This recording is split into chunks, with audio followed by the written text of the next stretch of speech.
কায়সার হক। কায়সার হক একজন বাংলাদেশী লেখক। তিনি ১৯৫০ সালে ঢাকা জেলায় জন্মগ্রহণ করেন। বাংলাদেশের যে কয়জন লেখক ইংরেজি ভাষায় সাহিত্য চর্চা করেন, কায়সার হক তাদের মধ্যে অন্যতম। ব্যক্তিগত জীবনে তিনি ঢাকা বিশ্ববিদ্যালয়ের একজন সম্মানিত শিক্ষক। তার অধিকাংশ কবিতার মধ্যে সাধারণত দেশপ্রেম ও ঐতিহ্য ফুটে উঠেছে। ১৯৭১ সালে তিনি বাংলাদেশের স্বাধীনতা যুদ্ধে অংশগ্রহণ করে একজন খাঁটি দেশপ্রেমিকের ভূমিকা পালন করেন। ওড অন দ্য লুঙ্গি, লুঙ্গির গান। তার ওড অন দ্য লুঙ্গি এমন একটি কবিতা যেখানে কায়সার হক আমাদের দেশ তথা আমাদের উপমহাদেশের জনপ্রিয় পোশাক লুঙ্গি নিয়ে আলোচনা করেছেন। এক্ষেত্রে কবি লুঙ্গিকে আমাদের ঐতিহ্যের একটা অংশ হিসেবে চিন্তা করেছেন। এই কবিতাতে কবি ফুটিয়ে তুলেছেন যে যদিও অধিকাংশ মানুষ গণতান্ত্রিক আদর্শে বিশ্বাসী এবং সকল পোশাকের সমান গুরুত্ব দেওয়ার কথা বলেন, কিন্তু বাস্তবে লুঙ্গিকে অন্যান্য পোশাকের চেয়ে কম গুরুত্ব দেওয়া হয়। সাধারণত মানুষ মনে করে যে লুঙ্গি হলো গরিব মানুষদের পোশাক।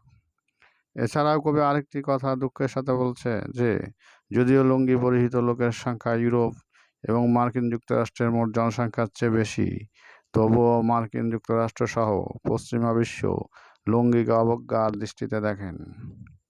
তারা লুঙ্গিকে এশিয়া ও আফ্রিকার নিম্ন শ্রেণীর মানুষদের পোশাক হিসেবে চিন্তা করেন। এভাবে সৃষ্টি করেন তারা মানুষে মানুষে পার্থক্য।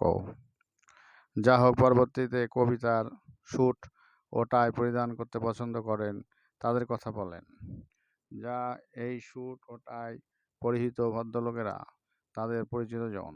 যারা লুঙ্গি পরিধান করেন তাদের অবজ্ঞা করেন।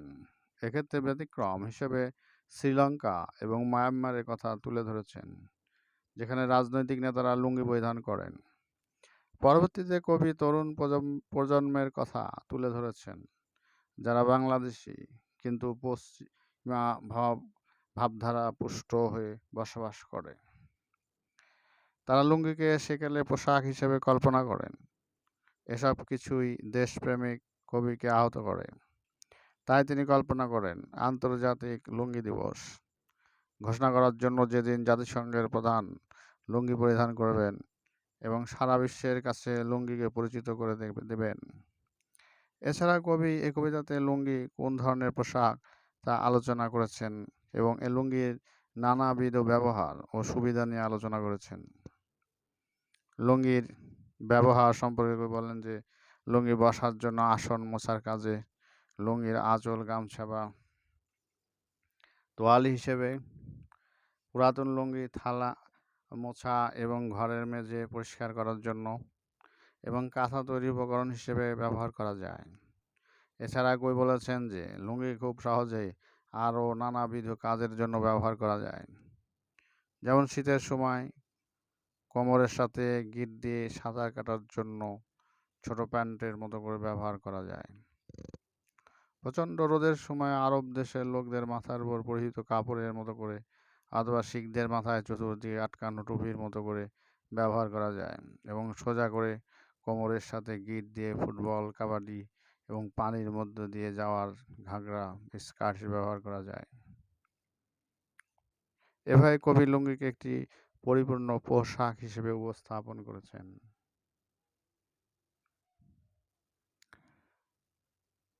গ্র্যান্ডপা ওয়াল্টের মাধ্যমে আমেরিকান জাতিকে ওয়াল্ট হুইটম্যান কে তুলে ধরেছেন। কবি শুরুতে তিনি হুইটম্যানের একটি সম্মান প্রদর্শন করেছেন। এছাড়া হুইটম্যানের কাছে অনুমতি চাইতে তার কবিতাতে প্যাসেজ টু ইন্ডিয়া এর বিখ্যাত লাইনটি আলোচনা করার জন্য, প্যাসেজ টু ইন্ডিয়া হলো হুইটম্যানের একটি বিখ্যাত কবিতা, এবং passage to more than India হলো এই কবিতার একটি বিখ্যাত লাইন।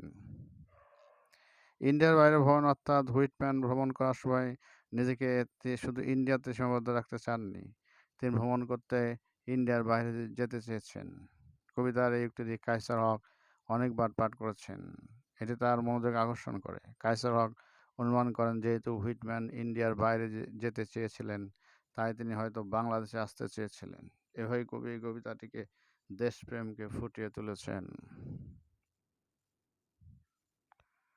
অতিক্রম করা, এক্ষেত্রে ইন্ডিয়ার এই কবি একজন সত্যিকারের দেশপ্রেমিক হিসেবে এখানে তুলনা করেছেন এবং তার পোশাকের গুরুত্ব কবি কবিতা ঐতিহ্যের পোশাক লুঙ্গি নিয়ে কবিতা রচনা করেছেন। যদিও একটা লুঙ্গিকে তুচ্ছ হিসেবে দেখা হচ্ছে, তবুও তিনি তার পোশাকের সম্মান গুরুত্ব বহন করে। এটা দুঃখের বিষয়, বাস্তব যে সকল পোশাক সমান গুরুত্ব বহন করে।